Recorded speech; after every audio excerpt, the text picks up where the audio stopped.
Cette parole est envoyée vers beaucoup de personnes, mais peu la reçoivent. Peu prêtent attention à la parole de Dieu. Mais pour toi qui prêtes l'oreille comme un disciple et qui écoutes, tu es béni.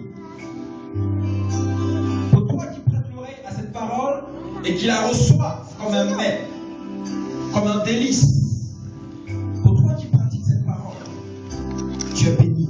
Amen. Alléluia. Que Jésus soit glorifié.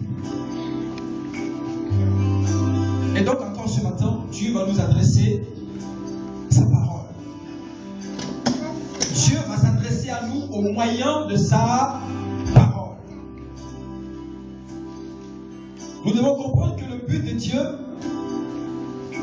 pour nous, enfants de Dieu, c'est de progresser. Le but de Dieu pour nous, c'est de réussir dans toute l'entreprise que le Seigneur nous donne. Nous devons évoluer, nous sommes appelés à progresser. Nous sommes appelés à évoluer avec Dieu. Alléluia. Nous sommes appelés à aller de l'avant. Nous sommes appelés à être des hommes qui vont demain reproduire ce qu'ils ont reçu de la part de d'autres personnes. Dans le plan divin, Dieu crée chaque être humain dans le but qu'il réussisse dans l'œuvre auquel Dieu l'appelle. Dans le but qu'il progresse. Dans le but qu'il accomplisse l'œuvre à laquelle Dieu l'a appelé. Ce matin, nous allons nous entretenir autour d'un thème dont j'ai intitulé les conditions du succès. Amen. Les conditions du succès.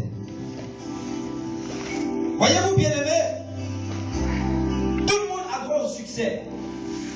Tout le monde a sa part de réussite. Tout le monde est appelé à progresser. Mais malheureusement, accède à ce niveau-là. Lorsque nous tournons les yeux dans le monde, nous voyons que les enfants du monde ont compris ce principe. Souvent les athlètes qui veulent réussir, qui veulent avancer, qui veulent avoir une médaille ou une couronne, ces personnes-là s'opposent à eux-mêmes des principes. Dans le but de réussir. Il y a des conditions que nous devons respecter si nous voulons avoir le succès en toute entreprise. Une personne qui va avoir une médaille d'or, cette personne-là se démarquera, se distinguera. Une personne qui veut avoir la gloire, parce que les enfants du monde aiment tellement la gloire, ces personnes-là, à eux, sont posées des conditions. Le diable pose des conditions. Il leur fait signer un contrat pour leur donner la gloire. Et des milliers de personnes courent pour signer ce contrat dans le but de réussir dans la vie. Ils peuvent accéder au succès au prix de leur âme. Les enfants du monde peuvent accéder au succès au prix même d'un membre de la famille. Tout cela pour avoir ou réussir dans leurs œuvres. Alléluia. Mais voyez-vous, dans la maison de Dieu, peu d'enfants de Dieu se donnent, je dirais, peu d'enfants de Dieu se donnent des principes. Peu d'enfants de Dieu se démarquent. Aujourd'hui, tout le monde veut réussir, les bras croisés. Chacun veut réussir. En rien faisant ce n'est pas possible. Si tu veux avoir un travail bien aimé, tu dois produire les œuvres qu'il faut pour accéder à ce travail. Si tu es appelé au ministère, frère, il y a des conditions pour réussir, pour avoir le succès dans l'œuvre de Dieu. Si tu es appelé à être chanteur, il y a un travail, de l'effort à fournir dans le but de réussir.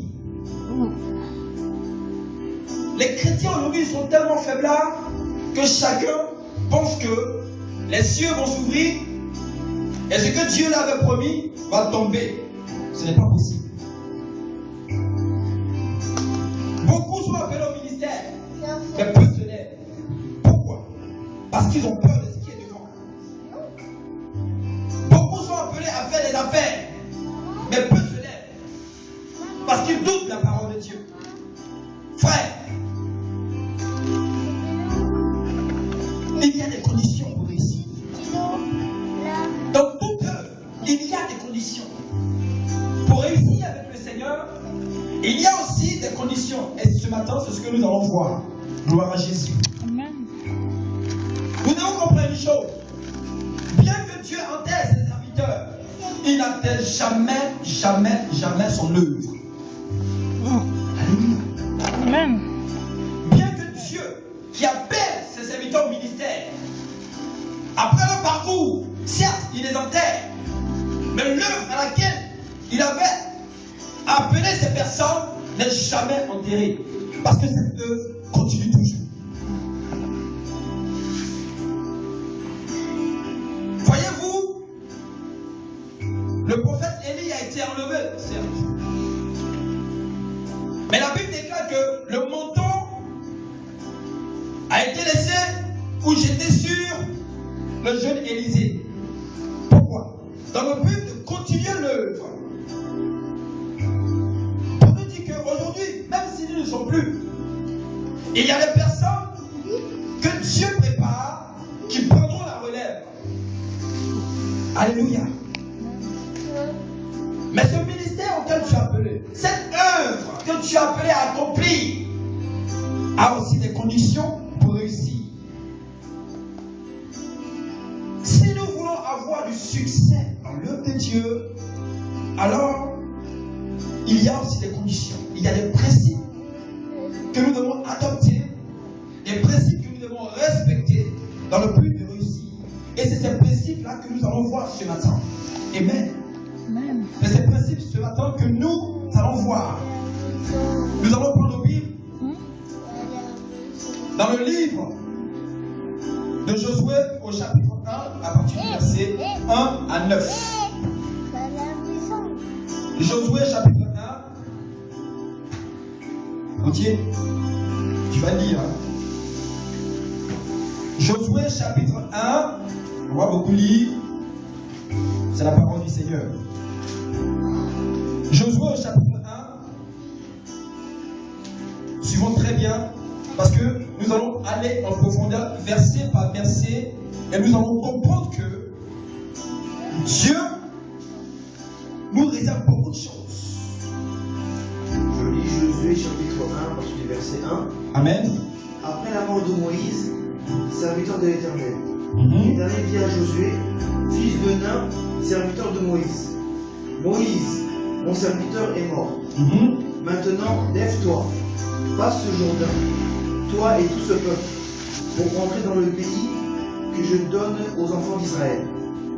Tout ce que foulera la plante de votre pied, je vous le donne comme je l'ai dit à Moïse. Mhm. Vous aurez pour territoire depuis le désert Oui. et le Liban jusqu'au grand fleuve, le fleuve de l'Euphrate, tout le pays des Étiens, et jusqu'à la grande mer vers le soleil couchant. Amen. Nul ne tiendra devant toi tant que tu vivras. Je serai avec toi comme j'ai été avec Moïse. Je ne te délaisserai point, je ne t'abandonnerai point. Fortifie-toi et prends courage, car c'est toi qui mettras ce peuple en possession du pays que j'ai juré à leur père. Amen. leur donner. Fortifie-toi seulement et aie bon courage, en agissant fidèlement selon toute la loi que Moïse, mon serviteur, t'a prescrite. Ne te détournes ni à droite ni à gauche, afin de réussir dans tout ce que tu entreprendras. Que ce livre de la loi ne s'éloigne pas de ta bouche, Oui. médite-le jour et nuit pour agir fidèlement selon tout ce qui y est écrit. Amen. Car c'est alors que tu auras du succès dans tes entreprises, Oui. et donc tu réussiras. J'ai bien réussi à faire Ne t'ai-je pas donné cet ordre? Fortifie et prends courage. Amen. Ne t'ai-je pas donné cet ordre? Fortifie-toi et prends courage. Amen. Seigneur éternel Dieu, nous te bénissons ce matin. Père, nous t'invitons à cette réunion. Tu es déjà là, Seigneur.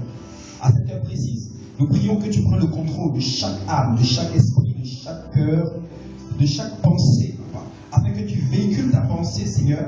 Oh oui, Père éternel des armées, afin que, Seigneur, cette parole soit comprise comme tu l'avais préparée. Merci pour ton peuple. Merci, Seigneur, parce que je m'écarte moi-même, afin que tu nous parles à nous tous, et que cette parole demeure, et qu'elle produise du fruit dans nos cœurs, dans le nom de Jésus. Amen. Les conditions du succès. Voici une parole. Ces versets que nous allons développer, bien aimés, contiennent des prescriptions infaillibles. Amen. Des prescriptions qui sont dignes d'être reçues. Pour connaître du succès réel dans l'œuvre de Dieu. Comme je l'ai dit tout à l'heure, le but de Dieu pour un enfant, du moins, je dirais, la vision de Dieu pour un enfant de Dieu, c'est de le voir réussir. L'œuvre que Dieu lui-même avait préparée auparavant pour cette personne. Le souhait de Dieu, c'est de nous voir réussir. Dieu veut que tous ses enfants réussissent. Dans la parole qui dit, il prend de la poussière le pauvre, du fumier l'indigent, et il les place tous deux à la table des grands. Amen. Dieu prend de la poussière le pauvre, du fumier l'indigent, et il les place tous deux à la table des grands. Ce matin, il est question de succès.